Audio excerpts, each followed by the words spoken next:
Fair warning, I cuss a lot. I've cussed way less in this episode than I normally do in my real life, but just to get this out of the way, fuck Trump, fuck Netanyahu with my whole soul. I just wanna have fun around now. How do we start this, guys? This is always the most awkward part for me. If somebody asked me why I haven't started this show in 5 years, it would be because I don't know how to start it. Literally, I don't know how to actually do the beginning. So let's just do it the classic boring way. Hi, welcome to She Toasted. I'm your host, Rachel Wonderly. Who am I?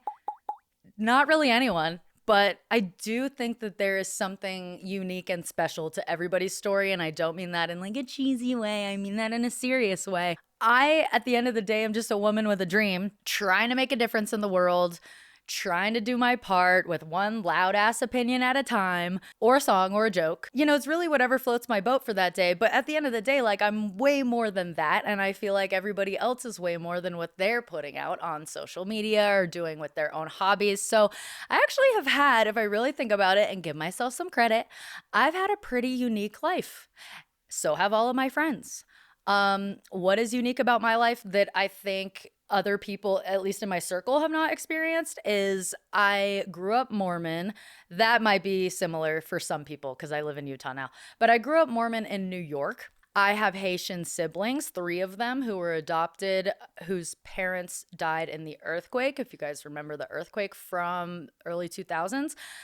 I left Mormonism and then became a Christian to the point of basically pastoralship. That was a unique experience. I was married in the Mormon temple and divorced. I just had my first kid. He's 2 years old, so I've been through postpartum. Postpartum was crazy. Nothing like experiencing postpartum during a genocide. Am I right? Yikes, to say the least. That is something that I'll probably have to spend an entire episode talking about because postpartum in general is such a bitch. But if you were following in 2025, like anything going on with children, especially, it was the worst. I digress. I mentioned I'm from New York. While I'm a Utah person now, I will always have New Yorker in my soul. I will always have East Coast in my soul. Go Giants. I love sports. My teams are the Utes, the Giants, the Yankees, and my son is now a Broncos fan, unfortunately. So I have recently made a switch. I'm actually going to be doing my first episode on this, but I made a NFL switch. Come in the comments, boys. I don't care if I'm breaking the cardinal rule and switching teams halfway into my life. I've got reasons, okay? But I've been a Chiefs fan for the better half of the decade, and now I'm switching to a Giants fan with the Broncos as my second team. And it's a whole thing. I'm going to have to make them my second team because of my son. This is like cheering for the Raiders, okay? This is like a really big depression spell for me at the moment, but we'll get into that on the next episode. So while I'm mentioning it, tune in and subscribe to She Toasted, or you can look up Rachel Wonderly on YouTube. Let's just stick with YouTube for now and I'll communicate the rest later, okay? So yes, I've been thinking about this for a long time. This has been like beating a dead horse to all of my friends, I'm sure, but don't worry, because if you're watching it this time, the full episode will be posted today. If you're seeing this video of me talking right now, then just know that the entire episode will also be available to you today. There's no more promos, no more teasers. We're actually doing the damn thing. I can't stop. I can't like continue to think about just, oh, are my mascara flakes gonna stop me from filming an episode? Or oh, this thing happened in the news that literally took me out for an entire week and I'm super depressed. Even in those weeks, I need something to like get me out of bed. So this project, if you will, is for me, but it's also for us. It's just gonna be, you know, me, you, a mic that my son decided to bite a chunk out of. So we'll see how this works. But why am I starting this? I did want to do a little promo video because I was having a really hard time deciding what I wanted to talk about for the first episode. For the first episode of a podcast, one, does anybody ever even go to their favorite podcast and go search the very first one that they ever did? Probably not. So I don't know why I was tripping so hard about the first episode being like some stellar topic. So I just decided, instead of caring so much about that, I'm just going to do a promo episode where I talk about the show and what to expect. And then in my first episode, we're going to launch into some more sporty things, some New Yorker stuff, some politics, if you will. So yeah, we're going to be talking about a lot of stuff. I did film an episode with one of my best friends who flew in. So if you saw that and you're like, where did that episode go? We're still going to use bits of that. We might throw that into the end of this episode, maybe, just to be like, throwing in the jokes. But my friend came in just to my friends are very supportive. Okay, my friends are awesome, and they've always supported this dream that I've had to start some type of show, even though I've been like all talk and no action. So I had a friend full blown fly in from Arizona to film an episode with me. And then we were like, well, maybe we'll just use this as a practice episode. So that's what that was. But Lord knows that there are like way too many manosphere podcasts still launching and taking off. And while I can find value in most voices, I do think it's time for women to take charge. I mean, how hard can it be if all the men are doing it? But for real, it's actually hard to start a show, especially if you have OCD. Because I feel so passionate about so many things in life, but because I have OCD, I can't finish a project to save my life. The tech side of this was really intimidating to me. So I just want to shout out one of my best friends who's also here right now, Aranza, for being behind the camera, because I would not be able to do this if it wasn't for her and my other friend, Jeremy, who helped us set up today. If it wasn't for my friends like fully believing in me, I literally would not know how this happened. So me and Aranza, just for background's sake, met working for a YouTube studio right after I was fired from a mega church for being in a relationship with my pastor's brother, and then he died, and that's a story for another day. But so many of my friends are extremely talented in the creative realm, and none of them are like putting the pedal to the metal. So I wanted to create an outlet for all of us to be able to do things that are creative, whether that be talking, singing, producing, creating art together. So many of my friends are artists in so many ways. And with the political environment that's going on right now, I think art is a really healing approach. And 2025 kind of killed me, so I need to take the creative approach for my own sanity. So this show will hopefully be not just a podcast, but a variety show of sorts, where my friends can come in and people that I know or just acquaintances, and like not just share their opinion about stuff, but share their talents and get those things out there. Because I think both sides of the political spectrum, we're all human. We all have these features that are debilitating to us, like mine is my OCD. And I do think that if we can start screaming into the void a little bit less and create art through our sadness, our anger, our frustration, our excitement, our joy, I think that's going to be where we find each other again. Because right now we're extremely separated and polarized. And hopefully this show can be something that isn't just people expressing loud, dumb opinions, although it might be that too. Hopefully it'll be something that's also sound. But before I give you a list of the main topics for the show, let me hit you with a story. I grew up Mormon, like I said, and yes, we'll get into that. We will get into every single story you want to know. I'm an open book. So if you have any questions, if you've never been Mormon before, maybe you're just barely learning what a Mormon is because of Secret Lives of Mormon Wives. And if that's the case, then pull up a seat because we've got stories for days.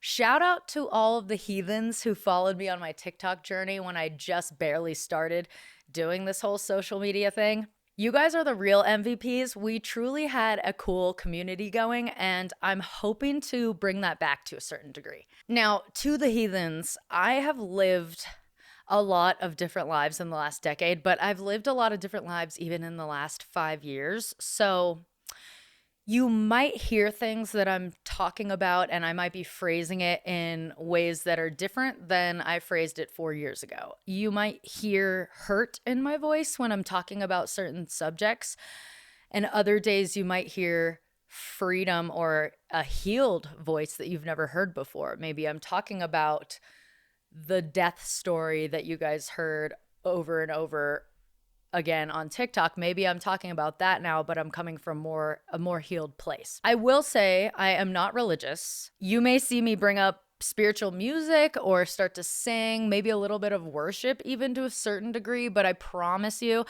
I'm not coming to the table with religion or anything that could turn into a cult, even though I'd be a bitchin' cult leader. But the space that I want to create here is for free souls, if you will, for people who are trying to think critically and constantly grow and evolve. I don't find those people existing as much in religion because you kind of can't. And we'll get into this. I don't want the religious people to be so scared off. Okay, Christians, come on. It's going to be a safe space to a certain degree. Unless you're a homophobe or a bigot. But I think it's going to be a safe space in general when we're talking about like these heavier topics. Because you can't create a safe space on a polarizing TikTok or reel. You just can't. It's impossible. It's impossible to create safe space in 30 seconds when you're talking about such heavily charged topics because they're so nuanced and they're so deep. And I myself am sick of creating these videos that's just like, now listen, bitch ass Republican man, you better looky here, dude. I'm sick of that. I don't want to do that. I'm raising a white boy right now, and I want to be able to have him look at what I'm doing and be proud of that and feel like he's also being defended and backed. Because at the end of the day, I love him and I love the white man in my life. But if you looked at my content, you would not think that, you know? So I'm sick of creating content like that. I wanted it to be a place where we can grow and evolve. I remember growing up Mormon, we weren't allowed to drink coffee. This is just a standard rule. Mormon families have their own levels of strict. My parents followed the coffee rule, but then we would go to an Indian restaurant every single Sunday after church, which was totally against the Sabbath.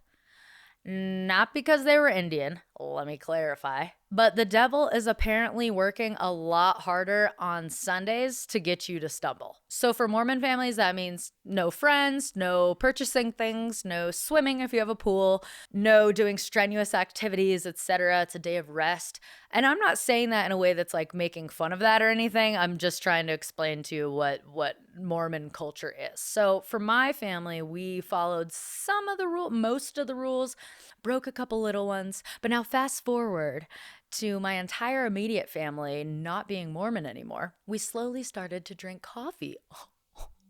Crazy. And we would do it around each other. And slowly it turned into this thing where we would just like gather in the kitchen and play the Wordle and drink our coffee. And we would have this bonding moment that we never really had before, because when you're not a coffee drinking family, you kind of just like rush out the door. I mean, you're going to school, you might eat breakfast, whatever, but like I don't know very many families who don't drink coffee who are sitting around eating a full-blown breakfast. I think the coffee like instigates that. The coffee instigates that.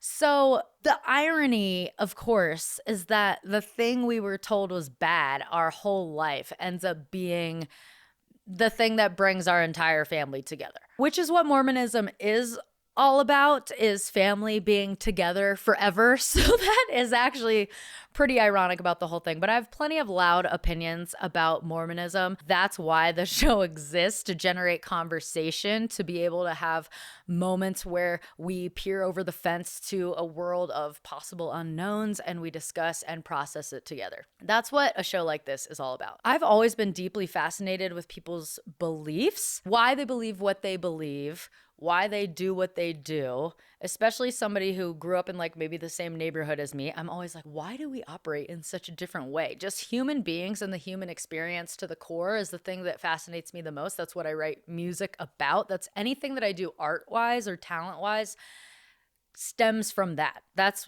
where it stems from. So when I'm my best self, meaning when I'm grounded in who I am, when I have clear boundaries in place for my life, when I'm clear with where my life is headed, when I am my best self. I am capable of seeing even the worst of the worst people as like their inner child, as their purest self in a way. Now, 2025 did me dirty, so I am more cynical than I've ever been.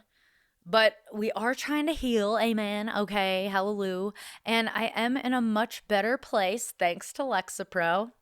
But I would like to launch a show talking about things like politics, religion, patriarchy, sex. Fair warning, I cuss a lot. I've cussed way less in this episode than I normally do in my real life, but just to get this out of the way, fuck Trump, fuck Netanyahu with my whole soul. We'll take care of that convo later, but I'm still also a comedian at heart, so give me some grace and just come to the table and just being willing to shoot the shit. Let's just have a discussion. I just want to talk about these deeply nuanced subjects without having to pigeonhole it into a 30-second video. I also am sick of having to decide who I am. Am I this like person who wants to heal the world, who can be mature and have these adult conversations with people who believe nothing like me? Or am I this comedian who fucks around and pokes the bear and just wants to get the bit or the laugh? It's both. It's always been both. It's always been both because we're freaking humans and like we all have nuance within our own personalities.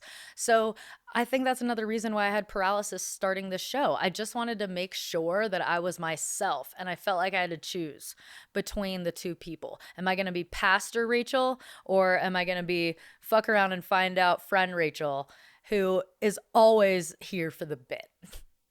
I don't know. Both. Again, both. So let's just have a discussion. Before I launch my first episode, I would like to set some boundaries. And the first one is to my friends and family who love me, who know why I'm doing what I'm doing, who know my heart behind even just the stupid little things that I post, who go onto my comment section and see the haters. Ignore them. They are bots. And I'm not just trying to say that to be like, no, everybody loves me. I have no haters. No, I definitely have haters. And I will continue to have way, way more haters than I do now. So I need my friends and my family to stop brawling in the comments because you're brawling with a bot.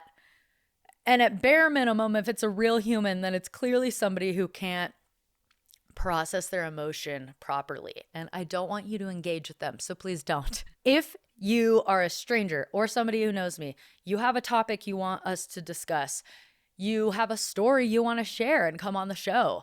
You don't have to know me personally. You don't have to be a celebrity. Lame, okay? I don't care about that. Nobody should care about that. All of these interviewee shows, they're always interviewing celebrities. Who cares? They are all living a completely different life from us, you and me. So let's talk to us, about us, and try to get to the root of like why we're so divided right now. If you have anything you want to legitimately say, email me at rachel@shetoasted.com. If you are up in that comment section, blah, blah, blah, blah, blah, one, you're not going to get a response from me. You're putting yourself at risk. I might use your comment in an episode, but I'm not going to have any of my people be engaging with the haters online. Okay. So if you have anything good or bad to say, please email it to me. I'd love to hear it. But I don't want to scream into the void of conservatism anymore and just like yell at people and holler and be an angry voice. I genuinely care about bringing people together. I genuinely care about getting to the root of the conversation. I genuinely care about the joke. I care about the bit. I care about the laughter and the music and the art and the things that like bring people back to who they are. I care about my friends. I care about my friends being directly impacted by ICE right now. I care about my friends who are directly impacted anytime this administration goes against the queer community for no reason other than bigotry. And I'm not going to be somebody that shies away from talking about those things and expressing my opinion. And I always felt like as a leader of sorts, you can't, you got to be neutral. No, some things are not meant to be neutral, especially what's going on right now. Like stand for something. Stand for something. I have always wanted and always have stood for something. And I'm not going to shy away from that. But at the end of the day, 2025 really did swallow me whole, and I can't live like that anymore. So I told myself it was going to be different in 2026. So we're still going to talk about this stuff, but we're going to have some fun with it. We're going to do it in a fun way, and it's not going to be a political show, and it's not going to be like all stand-up comedy. It might be really serious some days, but either way, we're going to get through it. We're going to flow through the conversation. So if you've watched this entire thing or listened to this entire promo for She Toasted, thank you, for starters, for being a supporter. Even if you're listening to it as a hater, thank you. Welcome to the club. I'm very excited for some of our upcoming guests. We've got Survivor contestants coming on. We've got NFL coaches coming on. We've got people who have a lot of fun shit to say. So let's just start this up. The reason I called it She Toasted was because, one, I fucking love weed. I'm toasted all the time. Okay, let's get that out of the way. I'm not toasted right now, but I do love to actually legit get toasted. I also love toasting to people's stories, to people's lives. So as a play on words, I love the she, I love a little feminine nod. And this first episode, I want to dedicate to my friends who have really helped me like make this happen. So again, Aranza, who's behind the camera, who's been here this entire time, to my friends Jeremy and Kirst, who were here for that episode that we might not post. And to all my best friends and siblings who have been cheering me on, saying, you know, you've got something to say. I really appreciate you more than anything. And every single episode is going to be super different, super fun. We'll see how it goes. I don't know how to wrap this up. We should take a shot. We should wrap this up with a little toast, legitimate toast. Thank you. Aranza's getting me my cut water. Cut water at 1 p.m. Woo! A toast to finally finishing the first episode while it be a promo to the show She Toasted. May this show provide space for people to find themselves again. And I'm going to end it there so that I don't say anything else. Cheers, bitches. Cheers, heathens. That's what I'm going to call everybody. So sorry if that offends you, but cheers, heathens. Love you all. We'll see you next episode. I just want to have fun. Turn around, turn around. I think you're gonna kiss your first. Well, you've kissed girls before, but I think you're gonna like kiss your first girl like with the intention of doing more than just kissing her. That's my prediction for 2026 for you, my dude. Is it? Yeah, How many of us are predicting this for me? a lot. All of us. Every one of us that knows you is like, Rachel is gonna finally come out. Yeah. Oh, Yeah. interesting. Yeah. Okay. So yeah, I think you are gonna kiss your first girl this year, and I'm hoping it's tonight, but not to me. Turn around, dance, dance, dance.